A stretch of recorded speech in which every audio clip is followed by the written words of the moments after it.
अस्सलाम वालेकुम students, hope you are doing well. Accounting circle के चैनल के ऊपर खुशामदीद। स्टूडेंट, जैसा कि आपको मालूम है कि हमारा स्टैंडर्ड कॉस्टिंग का चैप्टर चल रहा था और उसके अंदर हमने मैथ्स एंड उसरे एडिशन 9 चैप्टर 17 की एक्सरसाइज 1 की थी, जो कि मटेरियल वेरिएंस एनालिसिस के ऊपर बेस कर रही थी। आज के लेक्चर के अंदर हम मटेरियल के बाद second part labour variance analysis का जो प्रॉब्लम या एक्सरसाइज है वो करने वाले हैं और इसमें देखेंगे कि हमारे पास किस तरीके की जो ट्रीटमेंट्स हैं इसकी लेबर वेरिएंस के हवाले से वो होती हैं। वीडियो पूरी देखने से पहले मेरे चैनल को सब्सक्राइब करें और वीडियो को ज़्यादा से ज़्यादा शेयर करें। क्वेश्चन में आपको कह रहा है ड्यूरिंग द मंथ, जो भी मंथ है उसको कंसिडर कर लें, जनवरी, फरवरी, मार्च, अप्रैल, 1200 units of Toppo were produce. ठीक है ना, टोपो के 1200 यूनिट्स प्रोड्यूस किए गए, एक्चुअल यूनिट प्रोड्यूस है।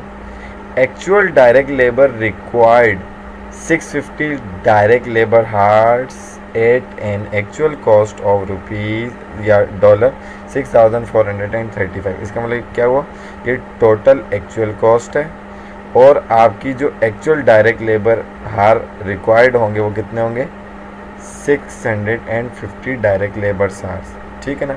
अगर मैं इन दोनों को डिवाइड कर दूंगा तो मेरे पास क्या आ जाएगा, एक्चुअल रेट आ जाएगा। Okay, according to the standard cost card for Topo के मुताबिक one half hour of labour should be required per unit of Topo produce.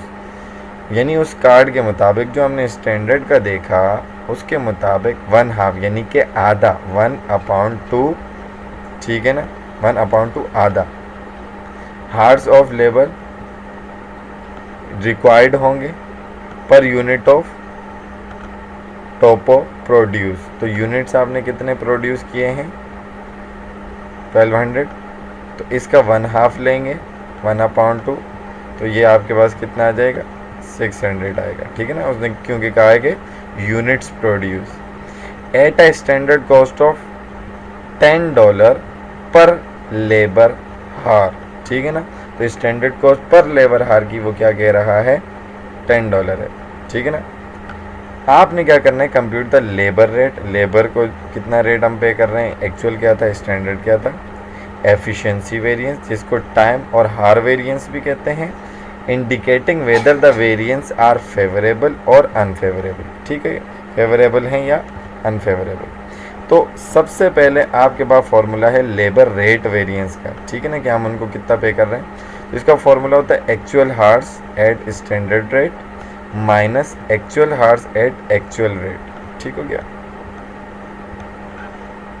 तो आपके पास एक्चुअल हार्स कितने थे, उन्होंने कहा कि 650, स्टैंडर्ड रेट $10 मल्टीप्लाई किया, तो इसका मतलब क्या हुआ कि एक्चुअल हार्स स्टैंडर्ड रेट पर कितने के बन रहे हैं, $6500 के, जबकि actual hours at actual rate जो कि रिक्वायर्ड है उन यूनिट्स को बनाने के लिए उसके मुताबिक 6435 आ रहा है। इसका मतलब आपका क्या है, एक्चुअल स्टैंडर्ड से कम है।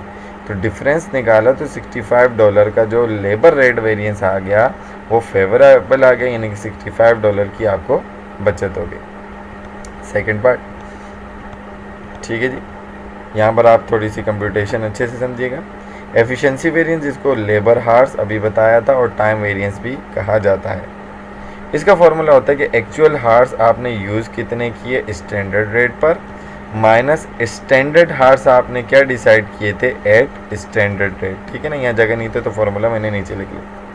एक्चुअल हार्स जो आपने यूज़ किए स्टैंडर्ड रेट पर वो 6500 हैं, जो कि हम यहाँ पीछे से पहले ही कंप्यूट करके लाए थे।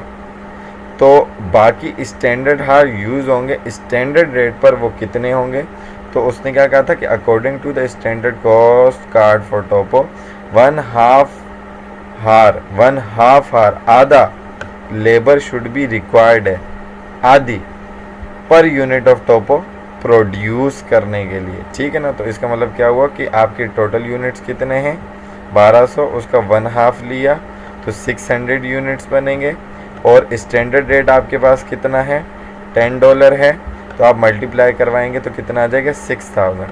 ठीक हो गया।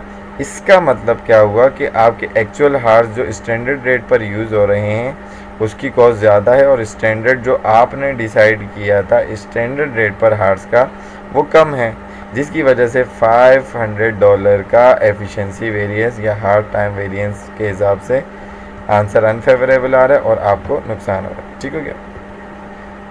उसके बाद हमारे पास मांगा तो नहीं है, लेकिन हम ओवरऑल वेरिएंस अगर निकालें लेबर वेरिएंस, तो हमारे पास क्या फॉर्मूला इसका क्या होता है, actual hours at actual rate minus standard hours at standard rate. ठीक है ना। तो actual hours at actual rate कितना था, 6435, और स्टैंडर्ड हार्स हमने जो यूज़ किए स्टैंडर्ड रेट पर वो ऊपर हमने यहाँ फाइंड आउट किए थे, वो 6000 आया। इट मीन्स कि हमारा एक्चुअल जो है लेबर का पार्ट वो ज़्यादा यूज़ हुआ, डिफरेंस $435 से, जो कि हमारा ओवरऑल लेबर वेरिएंस अनफेवरेबल आ रहा है। सो आई होप कि ये पार्ट 2 भी आपको समझ में आया होगा।